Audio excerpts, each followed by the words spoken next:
63. பால் அறத்துப்பால். அதிகாரம் 7 மக்கட்பேறு. தம்பொருள் என்பதம் மக்கள் அவர் பொருள். தந்தம் வினையான் வரும்.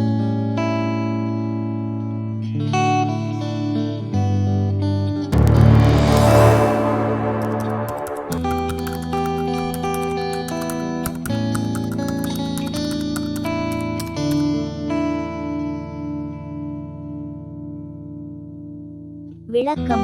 தம்மக்களே தம்முடைய பொருள்கள் என்று அறிஞர் கூறுவர். மக்களாகிய அவர்தம் பொருள்கள் அவரவருடைய வினையின் பயனால் வந்து சேரும். நன்றி. தமிழ் வாழ்க.